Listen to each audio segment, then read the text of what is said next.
Hi, welcome. In this video, I just want to talk about severing unhealthy connections when it comes to your dog and starting to, as it relates to starting to gain some meaningful change and some lasting results. Now, one thing that starts to happen as dogs start to gain power in the relationship is they start to connect to people, they start to connect to their environment in ways which are taken as empowering to the dog within the relational script.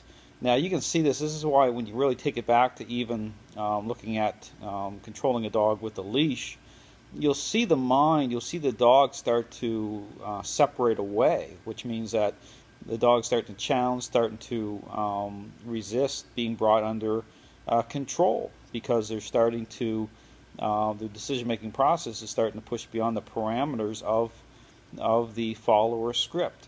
And so that's why you'll see dogs begin to hang out in areas and seek those areas out which represent, gaining power. So you'll see dogs hanging out in doorways. You'll see them start to want to hang out in areas like the window areas where they can see out. And they start to challenge being brought under control through the crate. They start to really resist that. They'll start to stress, and they'll want to even be around people who they see as as empowering them. So it's an issue of devaluation.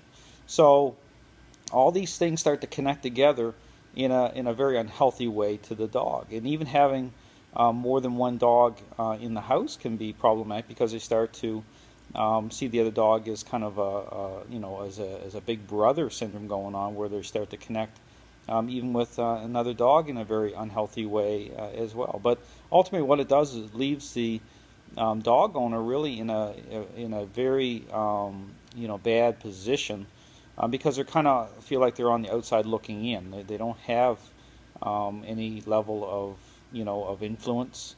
The behavior issues are all a spillover effect.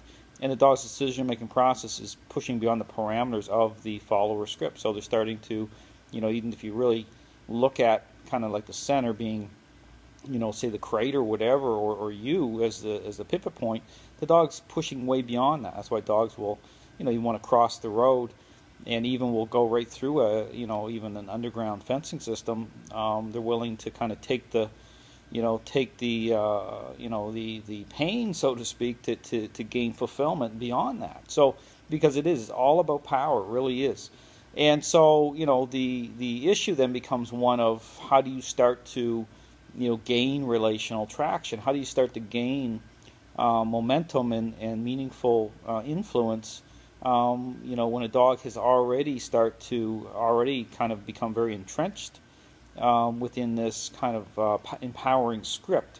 And that's when you have to start to sever these connections. You have to begin to use the crate as a jumping off point, as a way to kind of begin to gain traction, and then allow the structure to kind of to sever those unhealthy connections, while you're becoming the relational pivoting point, as you're starting to change out the script.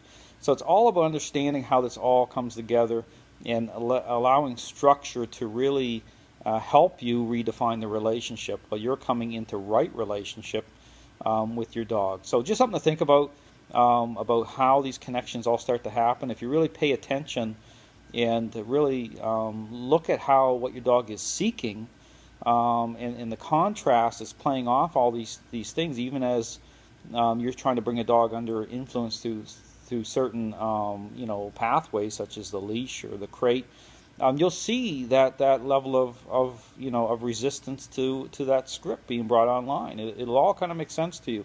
So anyway, if you need help with your dog, you can contact me anytime. Be more than happy to help you out. But just step back, and I would encourage you to consider seeing something a little different at the appearance level, which will help you make sense of it all. So anyway, thanks for watching. Hope you have a great day.